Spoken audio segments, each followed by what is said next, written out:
በስመ አብ ወወልድ ወመንፈስ ቅዱስ አሐዱ አምላክ አሜን። ክቡር አባታችን መላከ ሰዓሊ መምህር አለማየሁ ዘውዴ የዚህ ታላቅ ካቴድራል ዋና አስተዳዳሪ፣ ክቡራን ሊቃውንተ ቤተክርስቲያን፣ መምህራነ ወንጌል፣ ዲያቆናት እንዲሁም ዘማሪ ወንድማችን አቤል፣ የተወደዳችሁ የሰንበት ትምህርት ቤት ወጣቶች፣ የተወደዳችሁ የእግዚአብሔር ቤተሰቦች፣ የቅድስት ቤተክርስቲያን ልጆች፣ የእናታችን የእመቤታችን የቅድስት ድንግል ማርያም የቅዱሳን መላእክት የጻድቃን የሰማዕታት የቅዱሳን ሁሉ ወዳጆችና አገልጋዮች በእግዚአብሔር ስም በጌታችንና በመድኃኒታችን በኢየሱስ ክርስቶስ ባገኘነው ፍጹም ሰላም እንደምን ዋላችሁ? እንደምን አላችሁ?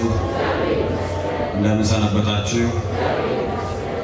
አሜን። እግዚአብሔር አምላካችን በሕይወት በጤና ስለጠበቀን እስከዚህች ዕለት እስከዚህች ሰዓት አድርሶ ዛሬም በዚህ ቅዱስ ቦታ እንድንሰባሰብ በእግዚአብሔር ፊት እንድንገኝ ስሙን እንድንጠራ እንድናመሰግነው ሐሳቡንና ፈቃዱን እንድንማማር የፈቀደልን አምላካችን እግዚአብሔር ክብር ምስጋና ይድረሰው። ሰላም ናችሁ? እንደምን ዋላችሁ? አሁንም ገና ኔትወርኩ በደንብ አልመጣም። ቼክ እናደርጋለን መልሰን ማለት ነው። እንደምን ዋላችሁ? እንደምን ሰነበታችሁ? እንደምን አላችሁ? እግዚአብሔር ክብር ምስጋና ይድረሰው። ያው ደጋግሜ እንደምለው እግዚአብሔርን ማመስገን መልካም ነው፣ በረከት ነው፣ ሕይወት ነው። እግዚአብሔርን ደስ የሚያሰኝ ዓላማ ነው። የተፈጠርንበትም ዓላማ ስለሆነ እግዚአብሔርን እናመሰግናለን። ክብር ምስጋና ለእርሱ ይሁን። ደግሞ እግዚአብሔርን ማመስገን ወንጌልን ለመማር ያነቃቃል፣ ልብን ያነቃል፣ መንፈስን ያነቃል፣ ያዘጋጃል ማለት ነው።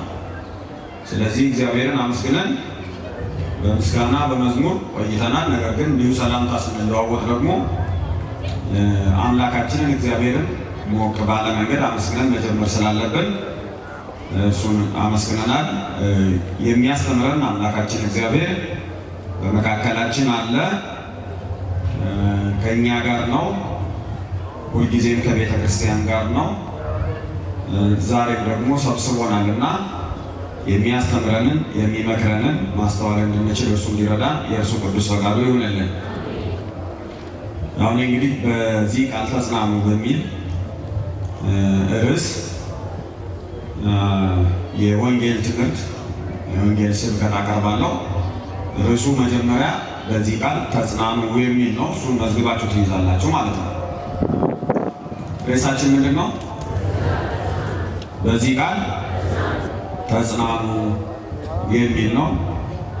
የተናገረው ሐዋርያው ቅዱስ ጳውሎስ ነው። የሚገኘው በአንደኛ ተሰሎንቄ ምዕራፍ 4 ቁጥር 18 ላይ ነው ያለው። ይሄ ሐዋርያዊ ቃል ነው። የሐዲስ ኪዳን ቃል ነው። የመጽናናት መልእክትን፣ የመጽናናት አዋጅን፣ የመጽናናት ምስጢርን፣ የመጽናናትን አስፈላጊነት የያዘ ቃል ነው።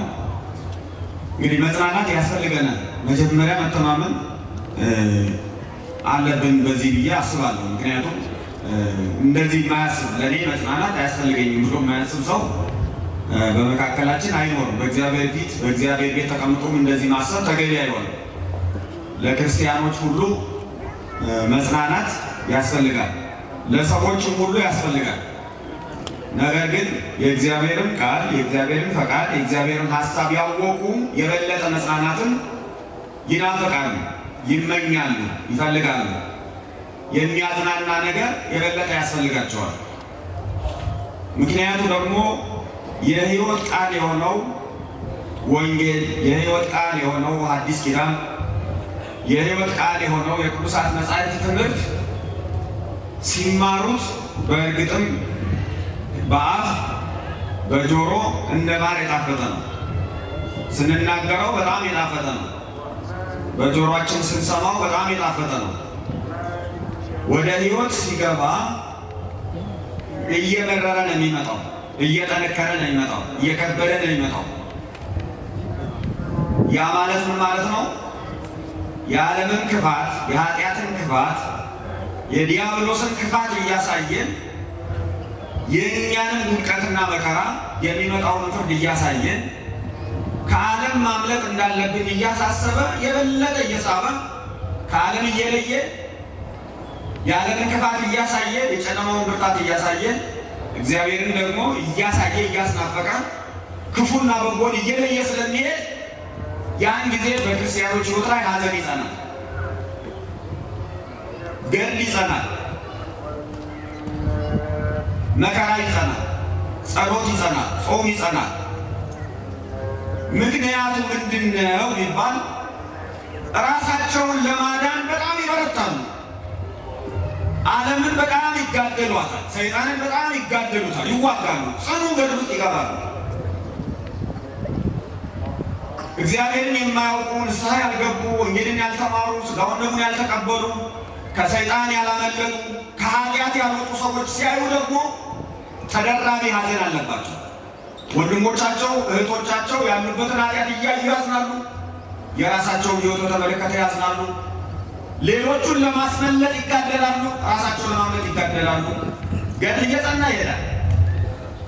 ስለዚህ በዚህ መከራ ውስጥ መጽናናት ያስፈልጋቸዋል። ለክርስቲያኖች በዚህ ገድል ውስጥ መጽናናት ያስፈልጋቸዋል።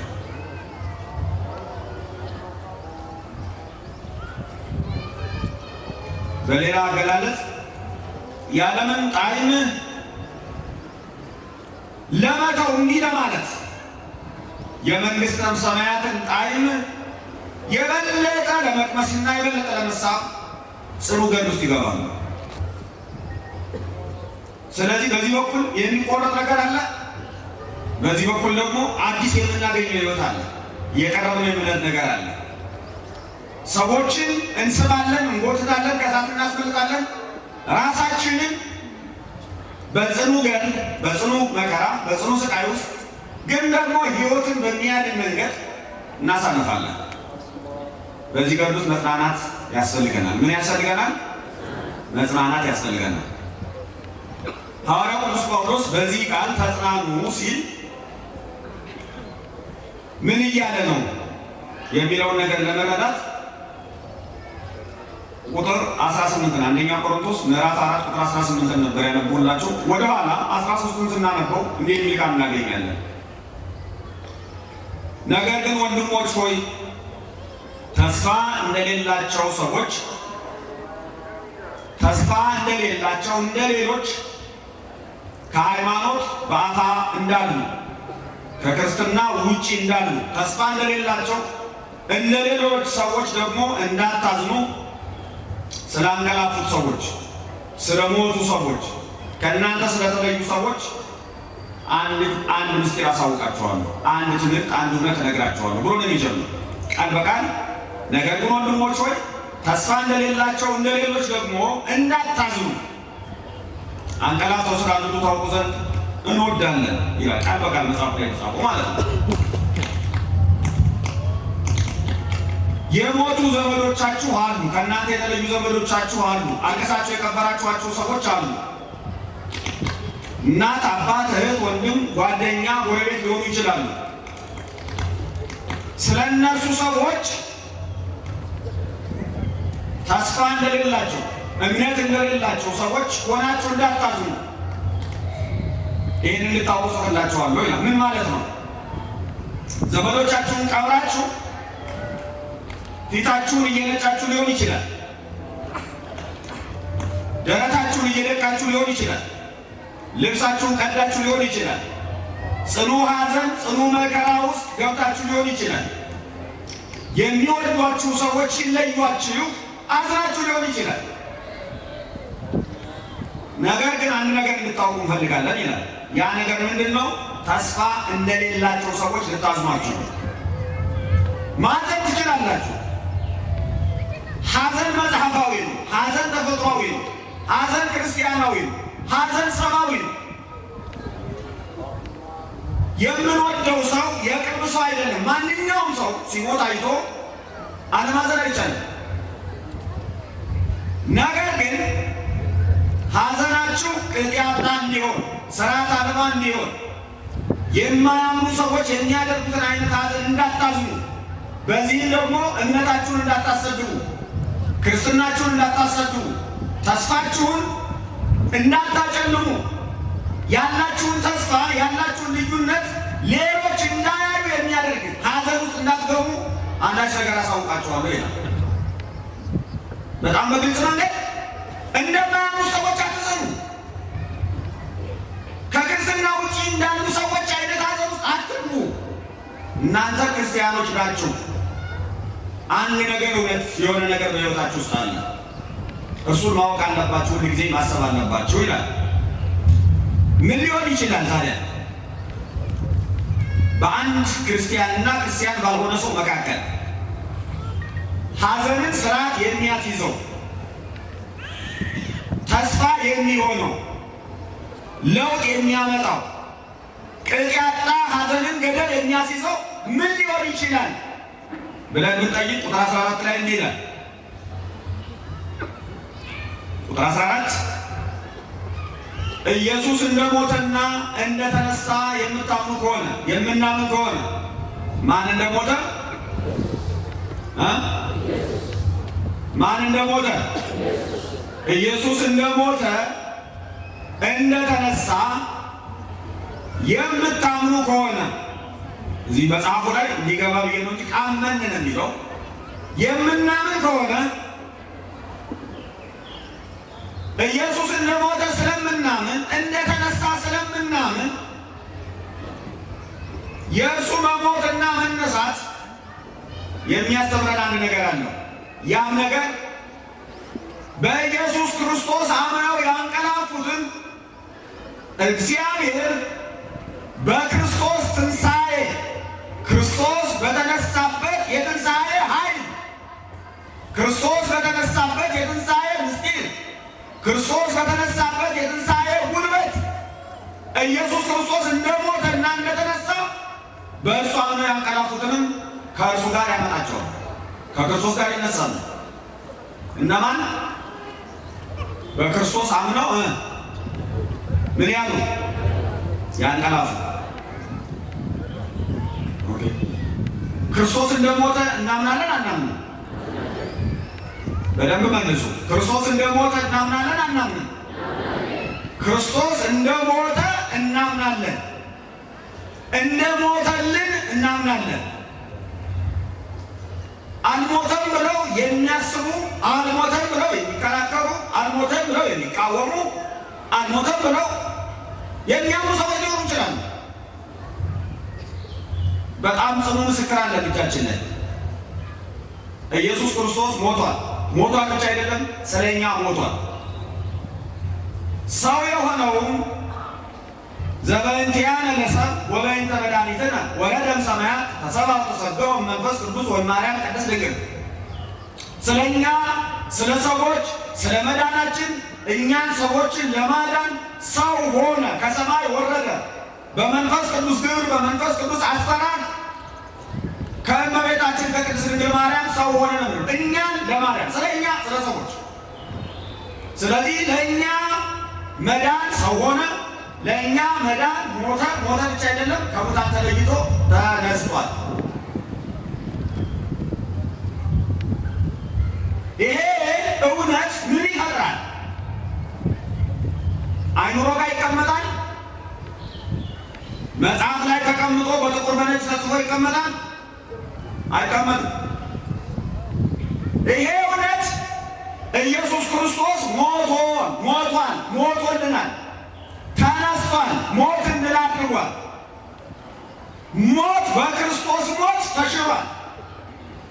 ሞትን ድል አድርጎ ኢየሱስ ክርስቶስ ተነስቷል የሚለው ቃል የሚለው ትምህርት የሚለው ወንጌል ሰሚዎች ጆሮ ሲደርስ ከሰሙት ጋር በእምነት ሲዋሃድ ሕይወትን ይለውጣል። ምን ያደርጋል? ምን ያደርጋል? ተሰብኮ አየር ላይ ተበትኖ አይቀርም። ተዘምሮ አየር ላይ ተበትኖ አይቀርም። የሕይወት ቃል ነውና ከሰሙት ሰዎች ጋር በእምነት ይዋሃዳል። ከሕይወታቸው ጋር በእምነት ሲዋሃድ እምነት ይሆናል፣ ኃይል ይሆናል፣ ለውጥ ይሆናል፣ ተስፋ ይሆናል፣ ትንሣኤ ይሆናል።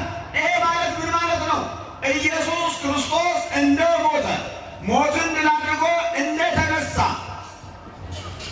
ልክ እንደዚህ ኢየሱስ ክርስቶስን አምኖ የሚሞት አምና የምትሞት እህት፣ ወንድም፣ ክርስቲያን፣ ወንድ፣ ሴት ልክ ክርስቶስ ሞቶ እንደተነሳ ክርስቶስ ሞቶ በተነሳበት ትንሣኤ ክርስቶስ ሞትን ድል ባደረገበት የትንሣኤ ኃይል የትንሣኤ ምስጢር ይነሳሉ። ምን ይሆናሉ? በደንብ አድርጋችሁ በሉ። ምን ይሆናሉ? እደግመዋለሁ። ክርስቶስን አምነው የሞቱ ሰዎች ይነሳሉ። ምን ይሆናሉ? ምን ይሆናሉ? ይነሳሉ። የሚሞቱና የሚነሱት ክርስቶስን ያመኑ ብቻ አይደሉም።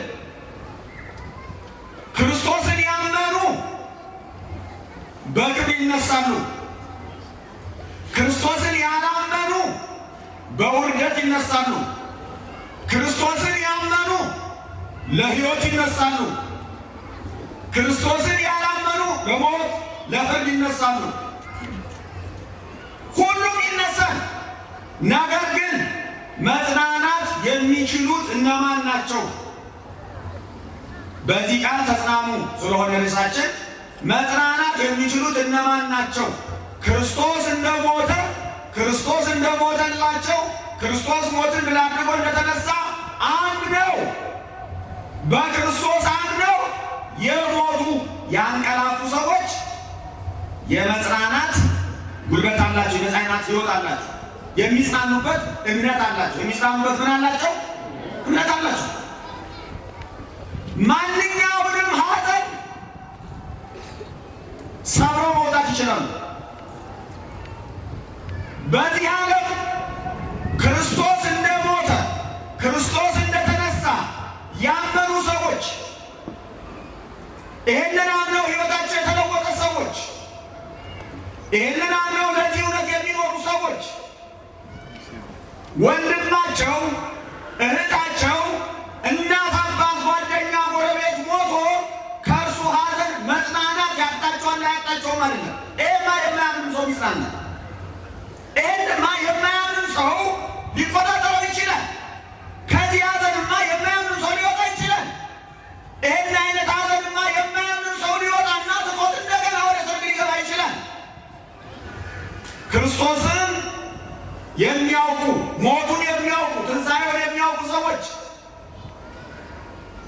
በሰይፍ መቀላትን፣ በእሳት መቃጠልን፣ በረሃብ መሰቃየትን፣ ለብቻ መታሰርን፣ ከአንበሳ ጋር መታገልን፣ መነቀፍን፣ ለብቻ መኖርን፣ መሰደድን፣ መናቅን፣ ከወገን ከሀገር መለየትን፣ መራራ የሚባል የሐዘን አይነትን ሁሉ ሰብረው መውጣት ይችላሉ። መጽናናት ይችላሉ። የምንሰብከው የመጽናናት ቃል ስለ ልቅሶ ቤት ምን አይነት ለውጥ ያመጣል ስለሚባለው ብቻ ነው። ለዛም ይጠቅማል። ያንን አይነት ሐዘን በአግባቡ እንድናስተናገድም ይጠቅማል። ነገር ግን ከዚህ ያለፈ ነው። ሰማያትን የሚሻገር ተራሮችን የሚሻገር ብዙ የመከራ አይነቶችን ተሻግሮ የሚያቆም መጽናናት ነው እየተናገሩ ያለው። በሰይፍ ፊት፣ በረሃብ ፊት፣ በነገስታት ፊት፣ በተራበ አንበሳ ፊት ቆመው ታግለው ተጽናንተው ዓለምን ድል አድርገው ምቾትን ድል አድርገው መኖር መፈለግን እከብር ባይ ልቡናን ድል አድርገውት አሸንፈውት ከክርስቶስ ጋር የሚኖሩ በጣም ብዙ ከታላቁ መከራ ተሻግረው መጽናናት ውስጥ ያሉ ብዙ ፊት ለፊታችን ብዙ ቅዱሳን አሉ። ስለዚህ አዳሙ ይበደል ክርስቶስ ለሰው ልጆች ቤዛ ሆኖ ሞቷል። ለእኛ ሞቶልናል። ክርስቶስ ተነስቷል። ይሄ ወንጌል ይሄ የሕይወት ቃል በጆሮአችን ሰምተነው በልባችን አምነነው ገብቶን ሞት ድል መሆኑ ገብቶን መቃብር ድል መሆኑ ገብቶን ኢየሱስ ክርስቶስ ሞትን ድል አድርጎ ወደ ሰማይ አድርጎ በአብ ቀኝ ተቀምጦ ያለ መሆኑ ገብቶን ዳግም መጥቶ በእርሱ ያመኑትን ሰዎች እንደሚወስድ ከእርሱ ጋርም እንደሚያኖር ገብቶን በዚህ ምድር ላይ የምንኖር ሰዎች የግዴታ በሕይወታችን ላይ ለውጥ መምጣት አለበት። ያ ለውጥ መጽናናት ይባላል። ምን ይባላል? መጽናናት።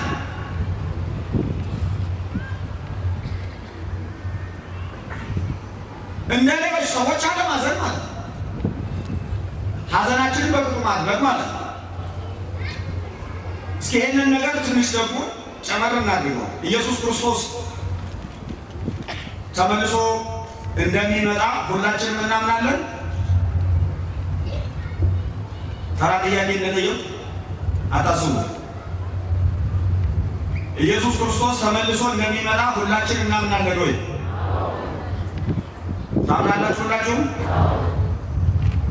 ታውቃላችሁ? አላሉም? አዳም ታምናላችሁ ወይ ነው ያለው። ሰምታችሁኛል? በትክክል ኢየሱስ ክርስቶስ ተመልሶ እንደሚመጣ ታምናላችሁ? እሺ፣ ዛሬ ይምጣ ዛሬ ካመናችሁ እኮ እንደዛ ነው የምትመልሱ፣ እንደምናችሁ ነው የምትመልሱ። ዛሬ ቢመጣ ምንም ችግር የለው ነው። ያላለቀ ጉዳይ አለ። ልጆችን አላሳደግንም፣ ትምህርት አልጨረስንም፣ ገና አልጨረስንም። ገና ብዙ ቅርብ አለ።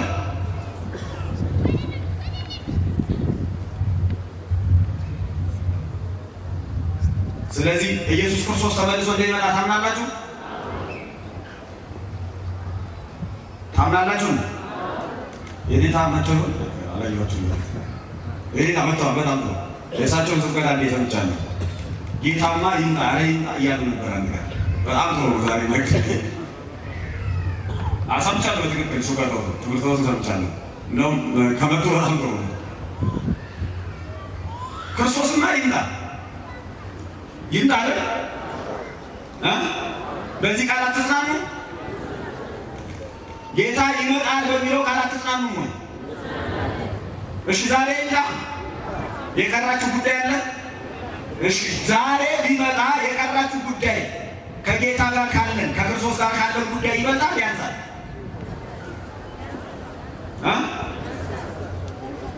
የትኛው ጉዳያችን ነው የሚበልጠው? ከዚህ የቀረ ነገር አለ። ልክ ነው።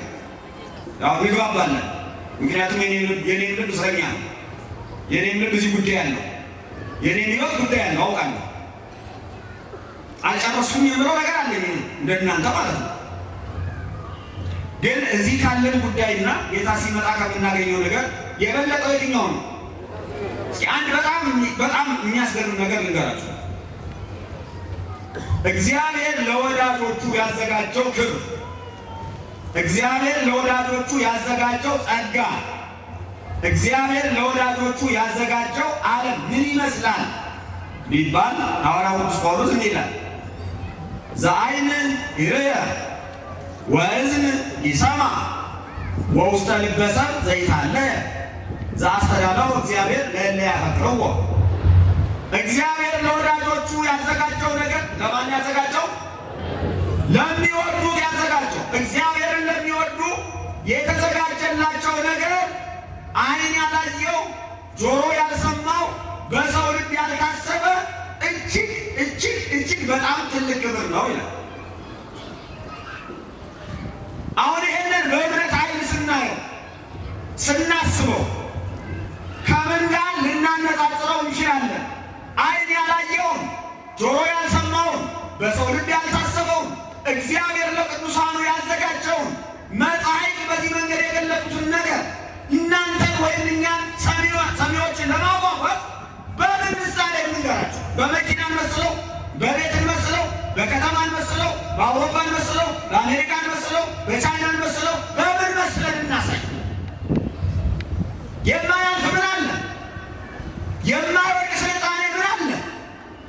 የማይፈርስ ከተማ ምን አለ? የማይቃጠል ነገር ምን አለ? ከንቱ የማይሆን ነገር ምን አለ? የትኛውንም ቴክኖሎጂ፣ የትኛውንም ስልጣኔ፣ የትኛውንም የኑሮ ምቾት ጠቅሰን ምሳሌ አድርገን አንነግራችሁ። ግን እግዚአብሔር ዓይን ያላየው ጆሮ ያልሰማው ከዛም አልፎ በሰው ልብ እንኳን ያልታሰበ የእግዚአብሔር ልብ ያሰበው ዓለም ከመፈጠሩ አስቀድሞ ለሚወዱት ያዘጋጀው የማይጠፋ ሕይወት፣ የማያልቅ ሕይወት፣ የማይለወጥ ሕይወት፣ የዘላለም ሕይወት፣ የማይወሰድ ደስታ፣ ጻድቃን በአባታቸው መንግሥት እንደ ፀሐይ የሚያበሩበት አማርኛው እንደዛ የሚለው ግን ብዙ ምክሪተ ዕለም ብርሃነ ፀሐይ ነው የሚለው። ጻድቃን በአባታቸው መንግሥት ከፀሐይ 7 እጅ የሚያበሩበት እንደዚህ አይነቱን ነገር እየሰሙ ከመጽናናት የበለጠ ምን የሚያጽናና ነገር አለ? እዚህ ስንመጣ እግዚአብሔር ፊት እናለቅሳለን፣ እንባችንን እናፈሳለን፣ መከፋታችንን ወሬ ባሰን መሆናችንን ተናግረን እንሄዳለን። እግዚአብሔር ቤት ቢሆን ይሰማል፣ እዚህም ይሰማል። ነገር ግን ደግሞ እዚህ በጋራ ስናለቅስ፣ በተቀደሰው ስፍራ ስናለቅስ፣ ሥጋውን ደግሞ በተቀበልንበት ቦታ ስናለቅስ፣ ወንጌልን በሰማንበት ቦታ ስናለቅስ፣ አባቶቻችን ካህናት፣ አገልጋዮቻችን ፊት ስናለቅስ እግዚአብሔር እውሬ ማን ነው ልባችንን የሚያብሰው? ማን ነው ልባችንን የሚያብሰው? ሰው ነው? እግዚአብሔር ነው። የሁላችንም እንባ የሚታደስበት የሚታበስበት ቀን ክርስቶስ የሚመጣበት ቀን ነው። ጌታችን ሲመጣ ነው። እኔ ታንዳሉት እሱማ ይምጣ፣ በጣም ጥሩ ነው፣ ይምጣ። ማን እንባችንን ያብሳል? ማን የፍትህን መዛባት ያስተካክለዋል? የትኛው ጠቢብ በዚህ ዓለም ውስጥ የገባውን ስርዓት አልበኝነት ያስቆመዋል? የትኛው ኃይለኛ ሊገዛን ይችላል? ማንም የለም። ኢየሱስ ክርስቶስ የሚያጽናናው፣ ስርዓት የሚያስይዘው፣ አሮጌውን ዓለም የሚያድሰው የሚለውጠው፣ ያዘኑትን የሚያረጋጋ፣ እንባችንን የሚያብስ እሱ ይመጣል። እርሱ ሲመጣ ሙታን ይነሳሉ። ማን ይነሳል? ሙታን ይነሳሉ። ሙታን ሲነሱ በክርስቶስ አምነው የሚነሱ ሙታን ሐዋርያው ቅዱስ ጳውሎስ እንዲገልጻቸዋል። ፊልጵስዩስ ምዕራፍ 3 ቁጥር 1 ላይ ዘይሄድ ሥጋነ ትሑተ ወይቤስዮ አምሳለ ሥጋ ስብሐቲሁ ለክርስቶስ፣ ሁሉን ለእርሱ እንዲገዛ በሚያደርግበት አሰራሩ፣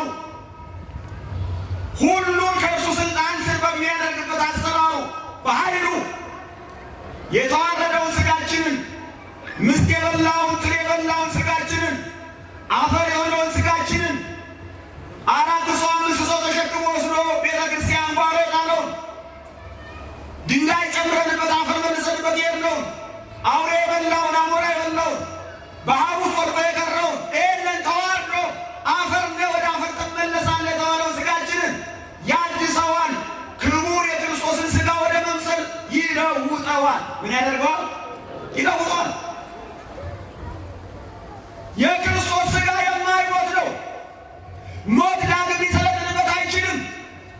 ልክ የክርስቶስ ሥጋ የማይሞት እንደሆነ በትንሣኤ የከበረ ሥጋ ስንለብስ፣ የማይሞት ሥጋ ስንለብስ፣ የማይለወጥ ሥጋን ስንለብስ፣ የማይደክም ሥጋን ስንለብስ፣ የማይዋረድ ሥጋን ስንለብስ፣ የማይራብ የማይጠማ ሥጋን ስንለብስ፣ ትንሣኤ ዕፀ ሕይወት ነው።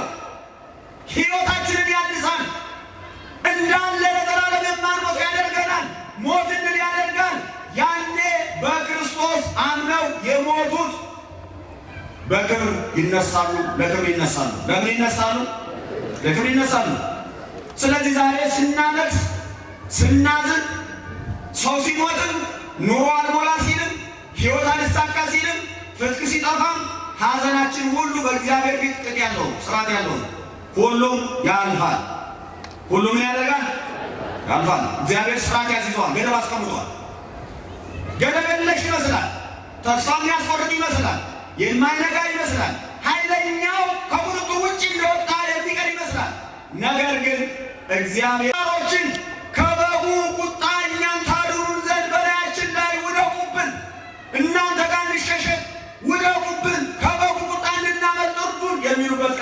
የፍርድ ቀን ይመጣል። የምን ቀን ይመጣል? የፍርድ ቀን ይመጣል። እውነተኛው ዳኛ ይመጣል። በክብር የምንነሳበት ቀን ይመጣል። መቃብር ድል የሚወርድበት ቀን ይመጣል። ተስፋችን ይሄ ነው። ናፍቆታችን ይሄ ነው።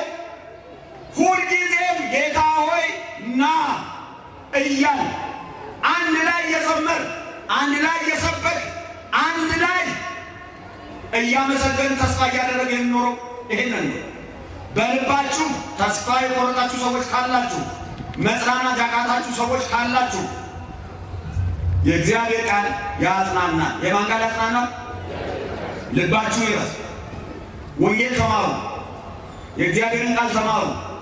ማመን የምትቸገሩ ሰዎችና በቀላሉ ነገሮችን ቶሎ ቶሎ የምትለዋውጡ ሰዎች ደግሞ ተማሩ። ቁጥራችሁ ታገሱ። ግድ የላችሁ። ጊዜው አጭር ነው። ዘመናችን አጭር ነው። ዘላለም የሚኖር የለም። በቃ የምንኖረው ዘመን ተወስኗል። እግዚአብሔር ሁላችንንም በቦታና በጊዜ ገደብ ውስጥ አስገብቶናል። ማንም ሰው ከተወሰነለት ቦታ ውጪ መኖር አይችልም። ማንም ሰው ከተወሰነለት ጊዜ ውጪ መኖር አይችልም። እግዚአብሔር ኃይለኛ ነው። ነገሮችን ገድቦ አስቀምጧል። ከገደብ ውጪ ያለሱ ብቻ ነው። ኢየሱስ ክርስቶስ ደግሞ ተመልሶ ይመጣል። ተስፋችን እሱ ነው። ተስፋችን ማን ነው? ተስፋችን እግዚአብሔር ነው። ተስፋችን ክርስቶስ ነው። ተስፋችን ትንሣኤ ነው።